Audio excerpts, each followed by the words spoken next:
You're listening to Inside the Village, where all news is local and no topic is off limits. So help me, Bob, it's bully in the alley. Hey, bully in the alley. So help me, Bob. Welcome to Inside the Village for, I want to say the week of June 23rd, but we're a little late today, so the week's almost over. Today is June 23rd. That's okay. June 23rd. It is okay. How you doing? Good. Very good, well. Yeah, good. Yeah. Michael Friscolanti, editor-in-chief here at Village Media. Derek Turner, executive producer, also with us as always. And I'm Scott Sexsmith. Busy week around the Village. For sure. We're going to talk about some great stories. But before we start, out of the gate, I want to talk about this whole Ocean Gate expeditions and your take on this unfortunate situation that is actually still unfolding as you and I sit here today. I don't think I've heard of that. What is that? Well, and that's I shouldn't laugh about people dying. That's a whole other story. The media coverage, and we'll talk about that in a sec. But what's your take? Oh man, people are. It's funny how a story works, right? It's the people's interest drives a story, right? And this is one of those things that everyone is talking about. It has all the elements. Wealthy people on a crazy submarine that you can't fit in, going to see the wreck or get out of the most famous shipwreck, and it's gone missing, and everyone's tracking, they're hearing banging noises and all those kind of things. And it's a talker because you just to the many people that have talked to me about it, it's the same thing. It's like, well, these guys were stupid to go down there in the first place. Why would you go on that idiotic thing? I would never step foot in it even on. That's what Derek just said. He'd never go on, exactly. Even if it's staying on land. And I agree, I wouldn't go on it either, right? And he'll do almost anything. Yeah. I know. I was going to say some things, but I won't. So save that for the outtakes. We'll save that for the outtakes, yeah. So there's that element of it, right? And then there's the whole thing about, well, the coverage is overwhelming. The global media is interested in this because Anderson Cooper was in St. John's last night. Yeah, because of all those elements, right? Yeah. I guess I can see why. But of course, as you're probably going to want to ask and talk about, is that people are also wondering, well, when a boatload of refugees go down and nobody runs to help them, exactly, why are we giving all this attention to these 5 people? I don't know the answer to that question, but it's certainly a good question. Yeah, and of course, it can't be lost in the tragedy of the deaths of the 5 people on board, regardless of their social status and the ridiculous amount of money that they paid to do this. I'm with you. I'm with Derek too. Going down 13,000 feet to see a boat, no way, man. And like that moment of panic, like I said, I wouldn't get on it. But you imagine you did get on it, and you're going down a couple times. You're like, screw this out. I don't want to be on this thing. I want to get out.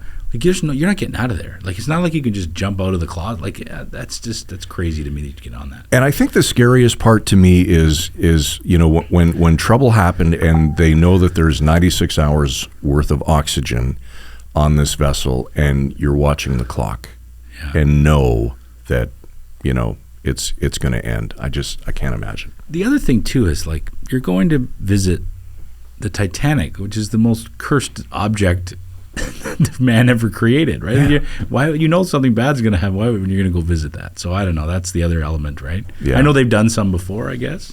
And pay $250,000 to do it. That's crazy. And the father's son that would have paid $500,000. Yeah. I wonder, has everyone shown? Did they take photos from down there? Like, what is the view like when you're like? Can you actually see the boat close? Like, from what I can understand of this thing they're on. What would you actually be able to see? Like you're stuck in it. It's not like you're sitting in the Chichimon. The Chichimon. I shouldn't laugh, but it's just I am laughing. I don't get it. I don't get it. I don't get it. I don't get it either. All right, let's move on. Great story out of Guelph. Taylor Pace, wonderful reporter at Guelph today, telling the story of Bethany Pate and Gulwinder Sandhu and organ transplant. I love these kind of stories. Somebody who needed a kidney transplant, she heard from a mutual acquaintance that this was needed, and she volunteered to do it and helped save this guy's life. And it's just a beautiful piece of storytelling that people in the community want to hear. I mean, we like to tell stories about. I say the same thing, but we try to hold power to account. We try to let people know what big decisions are being made around their communities. But we also want to tell stories about heroic people in your communities, people that are doing great things, and this is one of those examples. Absolutely. A very iconic piece of graffiti just outside of the city of Sault Ste. Marie celebrated an interesting anniversary this week. This was a beautiful story by James Hopkin, one of our reporters in Sault today. If you live up here and you drive down through Garden River, there's an iconic piece of graffiti on the train bridge that says, "This is Indian land," and it's been there for decades. And it was kind of always been a mystery of who painted that iconic piece of graffiti. And during National Indigenous Peoples Day celebrations and ceremonies on Wednesday, they invited James to visit, and they unveiled 4 of the 6 guys. They called them the original 6 who did this piece of graffiti. Sadly, 2 of them have passed away in the 50 years. And they felt like it was time to tell the world who did this iconic piece of graffiti, why they did it, the sentiment at the time, the protests that were going on in other parts of North America, what motivated them to do it. And they just felt that it was time to tell the community and to tell the larger world about why they did it. And it was just such a moving story. I know when I read it, I was like the goosebumps I had just reading it, because knowing about that location, but then just speaking to other people in the community about knowing that, and now knowing the full story behind it, it was just fantastic. It was a wonderful story. Yeah, and Derek brings up 2 good points. First of all, as a kid traveling towards the Sioux, you always knew when you were getting close, when you saw that landmark.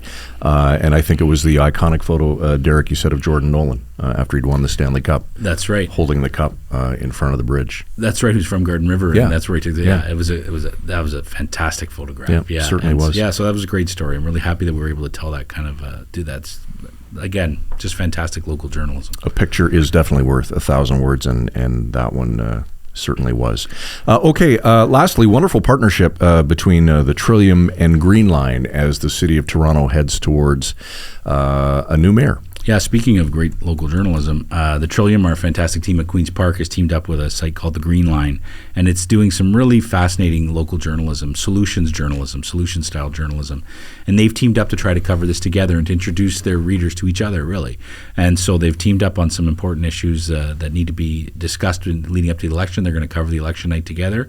So you can read more about it on the Trillium or on the Green Line. It's a great partnership, and I think it's going to lead to some other things down the road. All right. Journalism, kind of the theme of this week's show, is yesterday Bill C-18, otherwise known as the Online News Act, has passed, has received royal assent.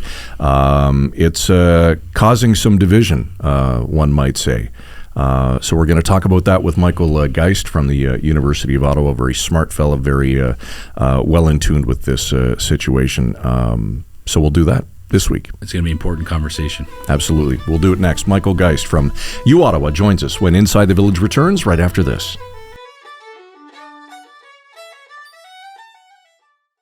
Reporters, editors, and journalists who go the extra mile to get the story and get it right. Go behind the scenes with those who cover the stories that matter most to you and your community. Look for it in the Village Features section of your favorite Village Media website across Ontario.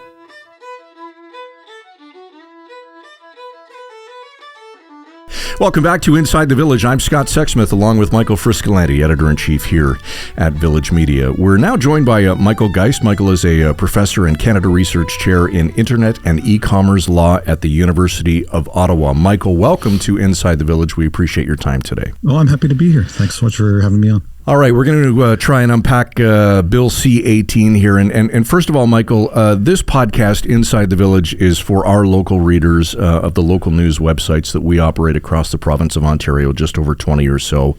I'd like to start from the beginning, not only for their benefit, but for Frisco's and mine as well. I know this is a complicated issue, but who is pushing for this, and what was their goal in the beginning? Yeah, so I mean, this is part of, I think, a long-standing effort from some of the large legacy media companies to push for support from government or from big tech companies. You know, in the earlier days, if we go back a few years ago, the focus was on government support, either through tax credits or other kinds of funding. And more recently, they turned their attention to technology companies with the view that they'd like to see money come from Google and Facebook. The argument being, right, that people would say, well, they're taking our ad revenue, right? They're selling ads on their platforms and they're using our content, and we're losing that revenue. Did you buy that argument? Well, I didn't, and in some ways, no. A short answer is no. I mean, in some ways, you actually highlighted two claims. One, they're taking our ad revenue, and two, they're using our content. I think taking our ad revenue is not a particularly compelling argument at all. Industries change all the time, and some innovative companies emerge and other companies that fail to innovate don't. And so the fact that there's been a shift in ad revenue on its own, I don't think is very compelling. Now, if you could make the case that shift happened because of news, and in particular the use of news by these platforms, well, then you're onto something. But the problem is that that's not what's happening. And so, for example, in the case of Facebook, we're just talking about links that get posted onto that platform that actually ultimately drive the reader back to the original source. And so I don't think it is use of their work in the way that people would typically think of use. And the people who are pushing for this, these are the legacy medias, right? I mean, who are the big players behind this? Yeah, so, it's News Media Canada is sort of an umbrella organization, but I think it's generally understood that the two biggest from the traditional news space would be Post Media and Torstar. And the Globe and Mail has been brought along, but it feels sometimes a little bit more reluctantly. And as part of C18, broadcasters are actually the biggest beneficiaries here, and so Bell, Rogers, and I think somewhat remarkably, even the CBC have been supportive of the legislation, in part because they stand to profit significantly from it. So are they kind of late to the game, the broadcasters? I mean, were they part of the original group that was fighting for this? Yeah, they are a bit late in the sense that some of the earlier initiatives were focused exclusively on traditional print media. So that's where this got started. And if we look at, for example, one of the government programs known as the Labor Journalism Tax Credit, that supports print. It doesn't, or what would we conventionally think of print, doesn't support the broadcasters. But this then opened it up to include them as well. And the estimates we've seen, say, from the Parliamentary Budget Officer, who did an estimate of what this might involve, found that about 75% of the revenues would actually go to broadcasters, would not go to some of those, the print or digital media. Yeah, which seemed to be the point from the beginning. So basically, just so I get this right, basically these organizations are saying Facebook should pay us for posting our links. They should pay us for using our links on their site. For having links on their site. The posting actually is often done by the publishers themselves. That's right. Sorry, yeah. Which is part of the irony here, that there's clear benefits that go to the publishers. They wouldn't be posting links if there wasn't. But now they also want to be paid for the existence of those links. I mean, honestly, I think we can be a bit more crass than that.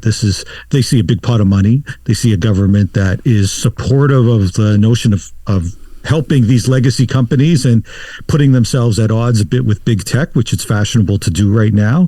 And so there's an opportunity, which I think some have described as really almost a little more than a shakedown. It's basically, you want to continue to do business here, you want to continue to link to this content, you got to pay up. For sure. And you see even a lot of the other companies like ours, some of the newer, more innovative companies. I mean, I sit near Jeff Elgie, who's our CEO. I mean, we've been hearing him talk about this for years. And their argument being that this is hugely beneficial for companies like ours. This helps push our traffic. This helps local readers in our communities get access to our sites. They'll see it on their Facebook feed. And they voiced that argument again and again. I know Jeff in particular was in front of the Senate recently. Maybe this is an unfair question, Michael, but why is that side of the argument? Why did that fall on deaf ears? Why is nobody listening to that? Yeah, that's a source of frustration, and I thought Jeff, alongside a number of other of the digital-first independent players, put forward very persuasive, frankly, very important contributions, and the government had very little interest, quite frankly, in hearing any of it. I mean, they, despite the fact that I think there was a compelling argument there, I think that they, for whatever reason, sort of decided this was the approach they were going to take. I think there were alternatives that they could have taken that were, frankly, far better, that didn't have some of these risks, but they just continued to double and triple down, even in the face of what are some very clear risks. In the case, for example, of Facebook, which now says that they will block news sharing on their platform in response to this legislation.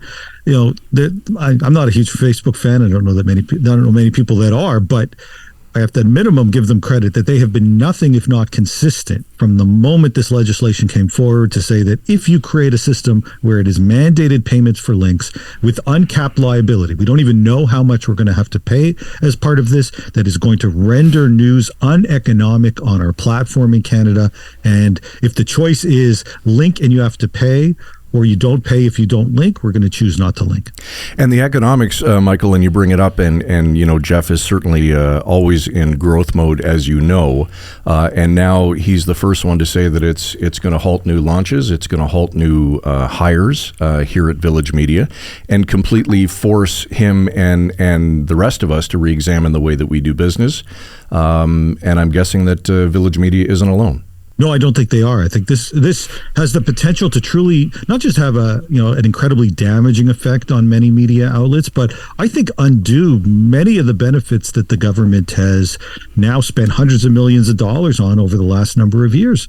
I think, I'm not sure if it was Jeff or one of his colleagues from one of the other outlets, but the numbers that we saw raised before the Senate suggested that social media alone was responsible for driving about 17 to 30% of traffic for many outlets. And if you take that away and you take the ad revenue that can generate, the potential subscriptions that can generate, that's going to be significant for any player. And I can certainly recall Jeff saying that, if you took Facebook and Google out of the mix, he wouldn't have a business. And, that was, I thought, a stunning thing to say. And for some reason, the senators, largely just seem to say, well, we just think it's a bluff and we're going to push forward, not recognizing that they're literally putting people's businesses at risk in doing so. And no plan B in the process. No, it's astonishing. No plan B at all. The minister, Pablo Rodriguez, has been repeatedly asked, what is the plan B? What if they aren't bluffing here? And it's, he says, well, it's a business choice. They can make the choice. We hope that they choose, but, that's not a plan. That's just hopium. And, I think I think the concerns here are very real. And I think they're going to escalate because there just doesn't seem to be a real pathway back, certainly for Facebook at this point in time. As I say, they've been very consistent. They say that news constitutes about 3% of their feed. It's highly substitutable. And so the notion that somehow they're going to spend hundreds of millions of dollars in Canada for that link and for those links and open the door to perhaps similar kind of payments in other countries at a time when they too are laying off people seems utterly fanciful. Yeah, for sure. And we don't know exactly how this is going to unfold. You're right. It doesn't appear that they're bluffing. They've told the country yesterday that we're going to do this. We're going to block news in Canada. And it concerns me a lot as a longtime journalist, obviously, and it concerns me for our readers across the province, right? Because I'm not a huge fan of Facebook either. I'm not scrolling up and down Facebook, but a lot of our readers do get their exposure to our sites through Facebook. They get it through their feeds. And I worry now that there's going to be none of our content on Facebook. And the concern is, if that's where they're getting their local news through their Facebook feed, what are they going to be seeing? Yeah, no, that's an outstanding point to raise. And, at a time when we are concerned about misinformation online, this creates even more of a race to the bottom in that regard. Because if Facebook's response is to say, we have little choice from an economic perspective, but to remove the eligible news businesses, the more credible sources from our platform, well, what you've got left are the lower quality, less credible sources, or potentially more foreign sources reporting on Canada. We're not even sure how broad that sweep may be, but regardless, I don't think it does anything to address the concerns that we have around misinformation. If anything, I think it quite clearly makes things worse. I think it also makes things worse for companies like Village Media, for many of those kinds of players, because we need to recognize that as you're trying to build a brand, you're trying to build an audience, it's social media that often plays a pretty key role. And so people know the CBC, they know CTV, they know some of the post-media sites. It'll have an impact in that case, but perhaps not to the same degree it does with some of the more innovative, entrepreneurial, independent players. And that in that sense, it's devastating. You're literally cutting off much of the future of the sector in an attempt to preserve some of the legacy players, and you're harming everybody in the process. And the concern for us too, right, is we're sitting here saying, okay, we're encouraging our readers we're letting them know this is happening, and we're encouraging them, hey, the best thing you can do is log on to our sites directly. The best thing you do is subscribe to our newsletters. I don't know if this is a fair question, Michael, but I'm not sure if that's going to be enough because people are so used to getting their news from this source. Yeah. Yeah, no, I think you're right. Listen, I think successful media companies, successful anyone online recognizes that you don't get to dictate how people access your content. And so if you want to grow an audience, you need to ensure that you're where they are. And we can quibble over whether or not people ought to be getting their news on Facebook. I think it's a wholly irrelevant conversation. It's clear there are people that do. They like to spend their time in a social media environment, and that can be on TikTok or Facebook or whatever it happens to be. And so if you want to be part of that conversation, if you want to get visibility, then you need to be there. And if by way of government legislation, we're going to see some of that removed, that can have nothing but negative implications. And just to add, all of this in an environment that doesn't even look like the future of much of what we see online. We see so much, for example, around generative AI and the rise of ChatGPT. This legislation under any circumstance doesn't even apply to that. It doesn't apply to OpenAI. It doesn't apply to BARD. It doesn't apply to any of the kinds of things if you were being future looking and trying to deal with these issues. There's a lot going around on Twitter from the MPs talking about how proud they are of Bill C-18, and Lisa Hefner, an MP in Hamilton, tweeted out yesterday a picture of her and the Heritage Minister. Great news for Canadian media. Bill C-18, the Online News Act, has received royal assent. Our government will always stand up for Canadian journalists and news outlets, and we will always support quality, fact-based local journalism. I can't help but laugh out loud when I read that. What's your reaction to that?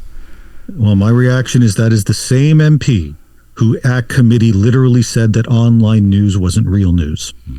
And, and that sparked an outcry from many in the online world because, of course, so often Village Media is an example, but it is by no means alone across the country of online digital media, becoming integral parts of their community and finding spaces. And for a member of Parliament on the committee looking at this bill to say, well, it's all just opinion. It's not real media. Mm-hmm. Real news. She ultimately backed down on that. But I have to say, this person just isn't credible when it comes to talking about that, given the reality of where news is today in Canada. For sure. So we're kind of in the time in between now, right? The bill has been passed. Facebook has said we are getting out of the news business. We're not going to do this anymore. But it hasn't taken effect yet. The bill hasn't been enacted yet, or if I'm getting the term right, it hasn't come into force yet. What can happen between now and then, Michael? Or what do you see? And what is that timeline? Yeah. Yeah, no, those are good questions. And so I think Facebook is at the moment in the middle of a testing for some of its users blocking news. That was something they announced this month. And so that continues. The broader question of when will they kind of flip the switch for all users? We don't know for sure. This could take up to 6 months in terms of the process to develop some of the regulations associated with this. What Facebook said was that they would do it before that happens. And so it's a bit of, an open-ended timeline. It could happen next week. It could happen in a couple of months. One gets the sense that, having gone through this in Australia and back down, if they are going to go ahead with this in sort of for good, in a serious way, they want to get it right. And so one suspects that they will probably try to do that. But before we know it, I think unless we see some dramatic shift, and it's hard to see what that might be, we are going to see the end of news on that platform. I'm sorry, Michael, I just want to circle back to something about the broadcasters, just so our listeners understand. How will the broadcasters, including CBC, be the big beneficiaries of this? Well, the estimates from the parliamentary budget officer was that the allocation of the money, the deals that would be struck, would largely reflect the spending that these different entities spend on news. And so their estimates were that, if the most spending happens through radio and TV broadcast, then it is the CBCs and CTVs and Rogers of the world that become the biggest beneficiaries of this. But that's assuming that they're actually going to make a deal, right? Well, the way that's right. But the way the bill is structured is that absent a deal or absent enough deals that the CRTC believes are sufficient to meet the objectives that have been outlined in the legislation, it then goes to final offer arbitration. And so that's basically the structure. It's like you've got several months to try and negotiate a broad range of deals. We have a regulator that then will take a look at your deals and say, well, you've either met the objectives the government has or you haven't. If you have, you get an exemption, and it kind of stops there. So not everybody gets a deal, but as long as there's enough of them, they may be satisfied with it.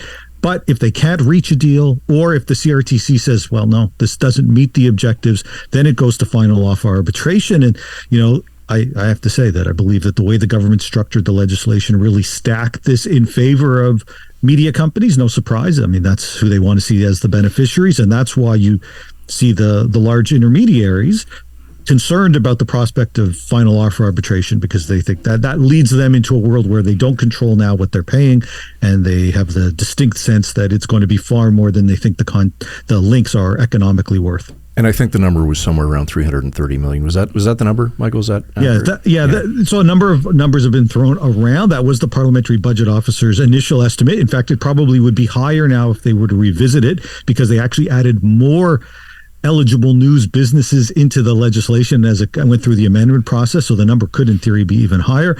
The government's estimates have tended to be a bit lower, but we're still talking in the hundreds of millions of dollars on an annual basis if the big companies play ball. If they don't, if the companies say, we're just not linking anymore, then the revenues from the deals are zero. The existing deals are put at risk because you're out of the news business. There's no reason to have many of the existing deals, and all the free referral traffic that is itself worth significant amount of money is lost as well.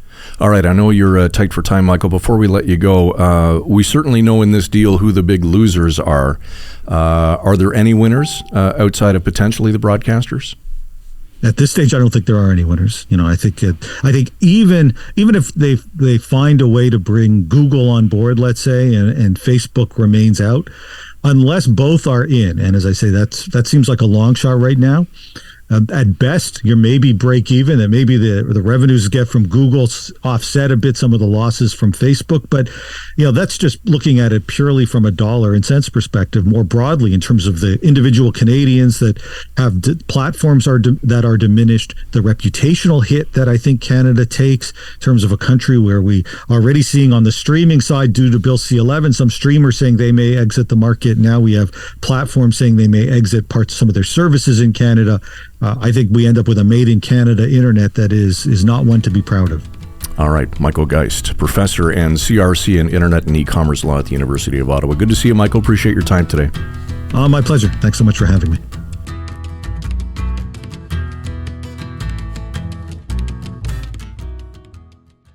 From newsmakers to celebrities to other prominent guests, you'll find them all on Village Media's new interview series, Up Close and Personal. Join host Scott Sexsmith as he goes one-on-one with well-known Canadians to hear their story. Up Close and Personal. Look for it on your favorite Village Media website across Ontario.